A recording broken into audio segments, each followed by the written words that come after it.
I'm sorry, did you just counter my comment that I grow vintage wine on a vine by saying you grow midgets on a vine? No, I didn't do that. You didn't do that? No, that wasn't me. What was it? The other was it the other cinema snob in the room? No, it was El Matador. El Matador strikes again. He tends to get me in trouble from time to time. Yeah. All right. Folks, welcome again to the Real Review Show. We're going to be discussing a movie today that has hit the top of the box office charts. A movie by the name of Identity Thief. Yes, sir. I am Baker. The geek. We've got Samson here with me, and the Rooster is over here on the board. Rooster, what's up, buddy? How you doing? Doing good. Yeah, Doing how good was tonight. your weekend? Huh? Weekend was good. Just relaxing. Yeah? You were relaxing? Almost like a vacation, Was it really? actually. I mean, you didn't come over and mess with me too much while I was on my couple days off. Well, I did a little bit. Yeah, a little bit. Okay, Not all right. like the usual. You didn't, you didn't kick the door down and slap him in the face till he woke up at, 5 in the morning. no. No, but typically but Saturday I did- morning till wake me up at like 8 a.m. and I'm trying to sleep in or Well, something I like was that. texting you at like 5 a.m. Yeah, 4, 5, 7, 8 like a.m. 2 a.m. all the time. 5 a.m. I just put the phone on silence and Hey, Baker, I I tried did ignoring show it. up at his house, and he had some hot chicks clean his house, by the way. Really? Yeah. Yeah? Yeah. Was Yeah? it the naughty? Was it naughtymaids.com? Because I've considered bringing them in. I mean, I was hoping for a little naughty maids, to be honest. I thought they were The French attractive maid women. outfit. Bonjour, Monsieur Rooster. And then like bending over and stuff like that. That'd be awesome. Baker's painting a good picture. I'm pretty excited. I think you just started When are you off starting that service. service? Right? And that is next on our list of ventures. Unfortunately, it'd be him and the maid. Oh, yeah, you're right. That'd be not Bending good. over, that would actually suck. I will use the feather duster. Yeah? No, my kids were there, so maybe that perturbed the good time. Maids showing up, I don't know. Well, they were Who hot knows? maids, though. You had They were hot definitely maids good showing looking, up. Yeah. both of them. I mean, That's a one time in an entire year you got your house cleaned, too. That's awesome. I haven't cleaned it, period. I think I bought the house like a year ago. Yeah, you did. You bought it. I had a girlfriend at the time. She cleaned it, and that was the last time I got cleaned. So Every time I show up and like open his fridge, it's like some weird kind of reaction. I have to like psych myself up for it. You know, There's like hands reaching out for like the it's show it's dinosaurs. It's like something from the Alien, just jumping out at me. the best part is always I'm like, don't eat that. Oh, Don't. I was like, he no, just shoves it don't in his eat- mouth. Yeah, That's bacon from Samson. 2011. Yeah, he's Can like, you "No, please it's put good, that it's down?" fine. I wouldn't trust that. I don't trust this. Is like ground beef from like 2010. It's like, no, I wouldn't trust that. Don't eat that. You probably shouldn't have that. Oh, it's But you fantastic. shove it directly in your mouth. I'll cook it. Yeah, You're you just so cook it. scared about salmonella. Yeah, I man. know. Just so scared about it all the time. Salmonella. People are scared. Not just me. Yeah, Salmonella? that's it's a myth. worldwide fear. No, Maybe it's a not myth. worldwide. That's a salmonella. nationwide fear. Salmonella's a myth. You're It's a a myth. myth. You don't have it. It doesn't happen. No, I all don't that often. currently have salmonella. No, because I have eaten cooked chicken. Not too often. You have salmonella, don't you? You got something you take penicillin for, though. Don't you? No. No, I do not. You want me to, but I don't. Oh, that's Okay, That's let's terrible. What are we talking about? Let's get back. talking on the about Identity Thief. It's a new movie starring Jason Bateman, I love that guy, by as the way. well as Melissa McCarthy. Not related to Jenny McCarthy, by the way. No, under no Not in any circumstances way. is she related to Jenny McCarthy. Not hot in any way. As Go was ahead. actually described by fellow movie critic Oh, that's Rex a big Reed. That's the big thing. Apparently, over the weekend, Rex Reed, who is the critic for the Observer, Yeah, the New York Observer. you're right, critiqued the movie and referenced her size like twice throughout the.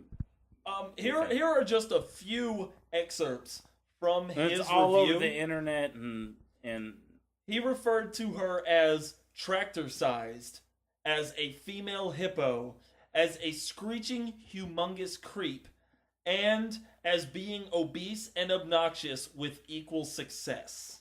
Wow. Golly. That guy's an ass. Isn't there a country song about riding the tractor? So, I mean, some people might like that. That's all I'm saying. Sexy. Yeah, there you go. Maybe that's what he was referring to. We don't know. Well, obviously, Big Chuck was a fan of Miss McCarthy. You know, in the movie Big Chuck, the guy at the bar. That's right. That's right. That part was, I don't know, quasi funny, right? It was a little heavy-handed, but yeah, I guess you could I struggled say it was with funny. this movie, man. I struggled with the humor in it. I love Jason Bateman. I never in a million years would I ever guess he would be such a huge star now that he is, right? Yeah, Correct. not at all. Because he was Hogan, the Hogan's Family? Yeah, Hogan's Family. He was Hogan's Family, which actually started out as Valerie. I think the original was called Valerie. He was he's the brother of What's-Her-Face from Family Ties. Tootie. I don't know. Tootie. We all know Tootie. That's funny. That's the facts of life. Oh, Yeah, no, facts of life. It's all the same 80s movies. No, TV Family shows. Ties. Come on, did you guys? No, was that I a watched lie? that in the Wait, 80s? I did. I watched was that Family Ties the one with Leonardo DiCaprio, or was it the one with Michael J. Fox? Leonardo DiCaprio was never in a show. Yeah, he was. What? He played like the boyfriend of. He was in some 80s Yeah, TV show. at the last like 2 seasons of one of the shows. He What was was it? like Growing Pains. Growing Pains. He was okay. there was like a kid on there called Booger or Yeah, he's Not whatever. Boner. Not the Boner. No, well, he was not Boner. No, he was That was a Boner's different- friend. He was Boner's friend, maybe. He wasn't Right, Boner. he was though. Boner's Yeah. friend. He was not Boner. Damn it. You're Boner's friend. If anybody here, Your friend. if anybody That's here right, is your an friend. authority on boners, it's the Rooster.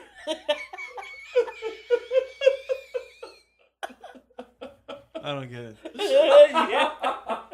It's not for you to get, Rooster. My best friends. My name is Boner. My best friend's Boner. What's going on? I'm confused. No, don't worry about it. You're No, good. Jason Bateman. Family Ties was a big show in the 80s. Come on, Huge. guys. No, You know what I'm talking serious. So the Yeah, one that Michael had J. Michael Fox. J. Fox, Right. Okay, And okay. the sister, the sister that dated the arty guy. Artsy fartsy, dude? Right.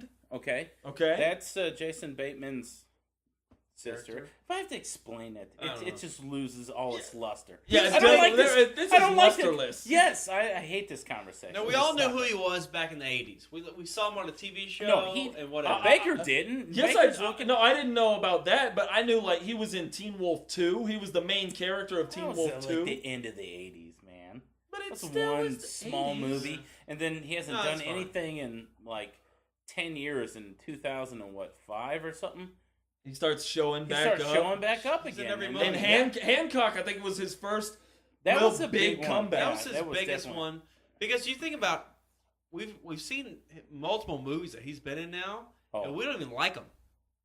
We Says like who? him. No, they're comedies. We don't like his comedies. He This is struggles 40. with the gun. This is 40. We didn't like it that at all. I don't think it was him. He was not in that. No, he was the husband. That was Paul Rudd. That was Paul Rudd. Oh, it What Damn movie it. are we doing again, Mama? What? The same two guys, Paul Rudd and what's his Jason name? Bateman. It's the same guy to me. You're actually a star in a movie critic show. And you can never get the actors or the movie right. Oh, you're the man. You are the man. Rooster, man, you're one of a kind. You don't even have the right guy in the right movie. It's the same genre. So, 80s star. Nobody cares. But we all love him. okay, so continuing on the Jason Bateman thing here. What was the last one he was in? I'm going to prove my point real quick. Horrible Boss. Bosses. Horrible Bosses. He was in Samson, Horrible- you didn't like that movie. No, I thought it was kind of weak. I thought it was weak. Name another one before that. No, Hancock. you had a Hancock? great point. I think that he was no. He's been weak in every movie. Is what I'm trying to no, say. No, Hancock's a good movie, But he was. Yeah, that was a great. He is in like the Change Up with There you Ryan go. Reynolds, right? Ryan- That was yes. weak, right? So he actually definitely is. He's a breakout star, He's but he's putting weak him- in every movie. Well, he's No, definitely. he's not weak. His movies do weak. The Right. It's almost like he's got a bad agent. You know, Right. you bring He up just- agents almost all the time. All the time. all the time. And we're going to talk about it later when we talk about Warm Bodies, because I don't know if anybody has a worse agent than John Malkovich, because, dear God, you know? Oh, yeah. You know? But no, all right. So Jason Bateman, you know, you were talking about how this movie you were struggling through it and everything. I have to say this, you know, Melissa McCarthy, in my opinion, in every movie she plays the exact same person. She is a foul-mouthed, Right. you know, just over-the-top, offensive, gross character. I'm not saying she herself is gross, but her character's like she's drooling in a massage chair, Right. and people were laughing, and I'm like, wait, that's not funny. Right. And you know, other people are laughing though, so obviously I'm just missing out on something. But I did not. I think I laughed at maybe one thing she said the whole movie. Every single thing Jason Bateman said that was meant to be funny, I was laughing at. Like, he has such great delivery. He has such an awesome character to play these jokes out. Right. That he was what saved this movie for me. Well, how much did he save it?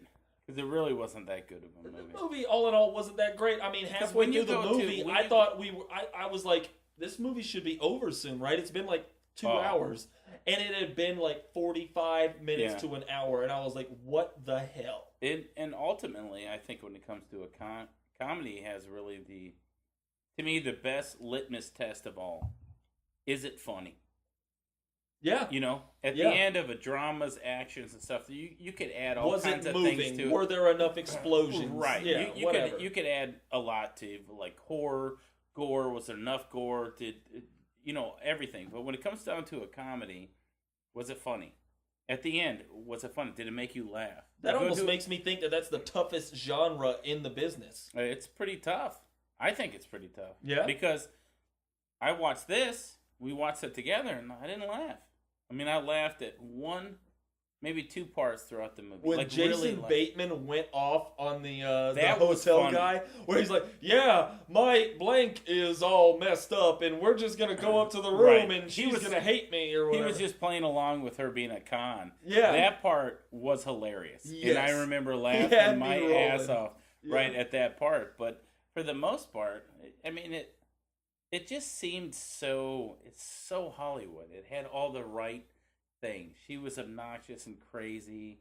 he and was he's just- straight-laced and plans straight-laced, ahead. Right, and plans ahead. And then it had a huge drama aspect, which is what we've talked about before. That Ruins every comedy. They ruin them, Rooster. You're 100% right. They Ruins every ruin comedy. these great comedies Yeah. because they have to put this dramatic element that at the end of the movie I want to almost tear up. Yeah, right? it's like you learn this moral thing. You know, can you make the moral funny instead of But you know, something you just brought up actually, how it was so typical, so Hollywood. One was obnoxious, one was straight edge. It's like a long time ago they realized that the show The Odd Couple was funny and it was good. It was a good dynamic, and then since then, how many Odd Couple things have they made?